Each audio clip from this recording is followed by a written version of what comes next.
formulate your request. So it ends up being a party-driven limitation of the scope of documentary discovery. Witness discovery or witness evidence, on the other hand, is largely written. By the time you arrive at the hearing, you have statements from your lay and expert witnesses that essentially stand as their direct testimony. So you're typically not going to have a hearing on that same subject matter again, presenting the direct testimony. You're going to start right away with cross-examination and then redirect on any matters actually taken into cross. But that sort of gets us into yes, it does. Hearing strategy. And if you can very briefly touch on the strategies of the hearing, because I think the takeaway from this is the autonomy and the self-regulation that you have in arbitration.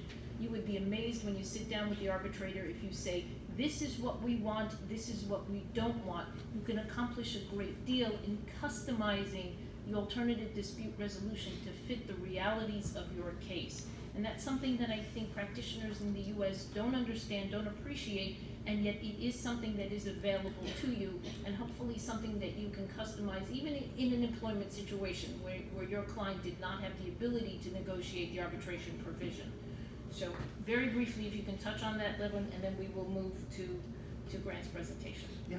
So once you get to the hearing, there's key strategic questions that come up, such as knowing the full tribunal, how do you present your substantive argument? Are you trying to just win 2 out of 3 based on what you believe they believe? Or are you trying to put what you think, your own sense of your case is, your own best sense of your case is forward? And that also translates into how you present your witness evidence.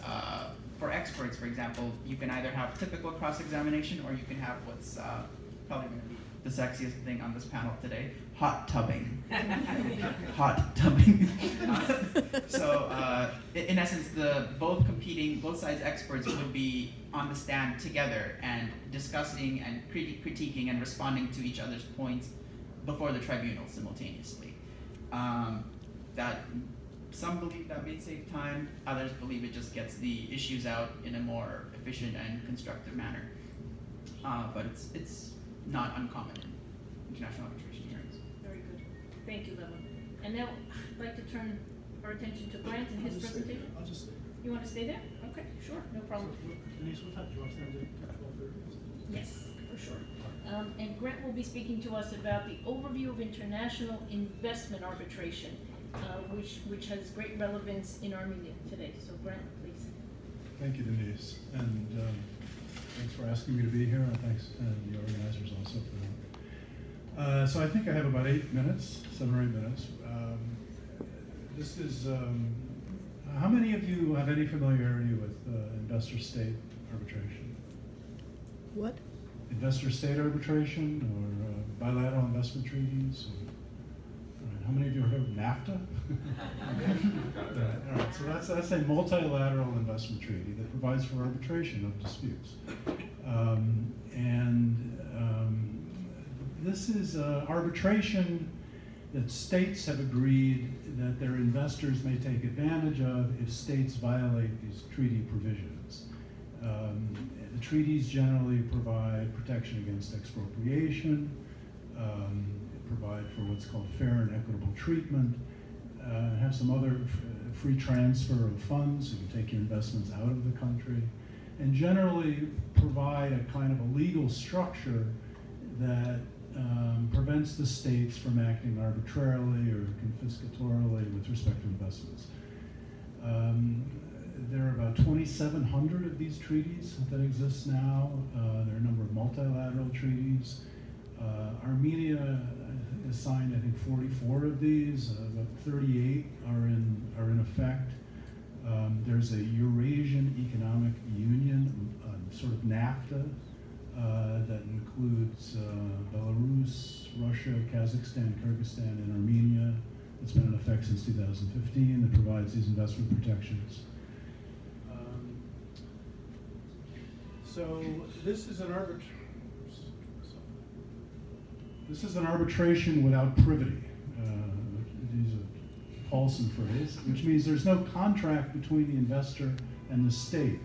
The states extend their hand when they enter into this treaty, and then the investor sort of shakes it when it decides to file an arbitration claim against the state if it feels its rights have been violated under the treaty by the state. So the contract, when an investor goes into a country, it doesn't necessarily sign a contract with the state. It can be a private contract, it can be with some state entity, but it's got rights against the state at the highest level if the state does something, if it changes its regulations or its tax schemes or something that decides a particular contract should be terminated that affects the investor's rights. So there have been about 1,000 of these cases. The cases are brought before ICSID, one of the acronyms that was mentioned, the International Center for the Settlement of Investment Disputes, which is a part of the World Bank in Washington. It's got its own arbitration staff and hearing rooms, and so people who do this, we spend time there. And there are also some so-called ad hoc rules that the Uncital, a UN body, has created, and those cases are typically held at The Hague before the Permanent Court of Arbitration in the Peace Palace building. So Armenia has had 4 of these cases.